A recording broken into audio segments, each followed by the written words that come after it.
Hi friends, welcome to our channel. Karthika Deepam serial next ఎపిసోడ్లో ఏం జరగబోతోందో ఈ వీడియోలో చూసి తెలుసుకుందాం. దాసుని అనుమానిస్తున్న జ్యోత్స్న అసలేం జరిగింది అని తెలుసుకోవడానికి ఈ వీడియోని స్కిప్ చేయకుండా ఎండ్ వరకు చూసేయండి. శౌర్య, నేను ఈ రోజు నుంచి నానమ్మ వాళ్ళ దగ్గర పడుకుంటాను నాన్న అని పరిగెత్తుకుంటూ వెళ్ళిపోతుంది.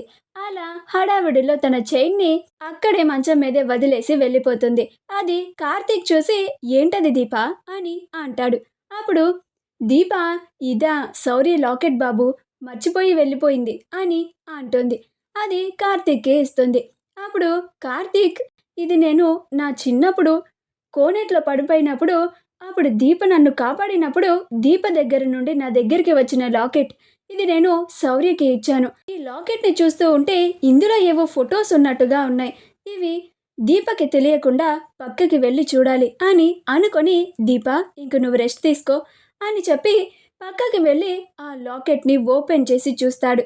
అందులో సుమిత్ర, దశరథుల ఫోటోలు ఉంటాయి. అది దశరథ్ దీప పుట్టిన వెంటనే మెడలో వేస్తాడు. అది అలాగా కాలం గడిచే కొద్దీ అది ఇప్పుడు శౌర్య దగ్గర ఉంటుంది. అది కార్తీక్ ఆ ఫోటోలని చూసి ఆశ్చర్యపోతాడు. అంటే దీప మా సుమిత్రత కూతురే అని చెప్పడానికి ఇది సాక్ష్యం. దీన్ని మాత్రం అస్సలు పోగొట్టుకోకూడదు. దీన్ని ఉపయోగించుకొని దీప సుమిత్రత కూతురు అని అందరినీ నమ్మించవచ్చు అని అనుకుంటూ ఉంటాడు. అలా ఆ లాకెట్ని తన పాకెట్లో పెట్టుకుంటాడు. మరుసటి రోజు అనుకున్న ప్రకారమే జ్యోత్స్న, పారిజాతంలో ఇద్దరు కాశీ వాళ్ళ ఇంటికి వెళ్తారు. కాశీ, రండి నానమ్మ, రాక్క అని అంటూ ఉంటాడు.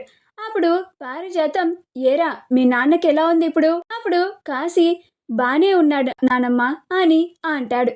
అప్పుడు జ్యోత్స్న బాబాయిని చూస్తూ ఉంటే, నాకు చాలా జాలి వేస్తోంది కాశీ.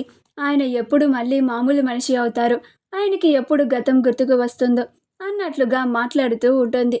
అప్పుడు పారిజాతం, ఇదేంటి, ఎందుకని ఇలా మాట్లాడుతుంది? దాసుని కొట్టింది ఇదే అనుకుంటా కదా, ఇలా ఎందుకు మాట్లాడుతుంది అని అనుమానంగా జ్యోత్స్నని చూస్తూ ఉంటుంది.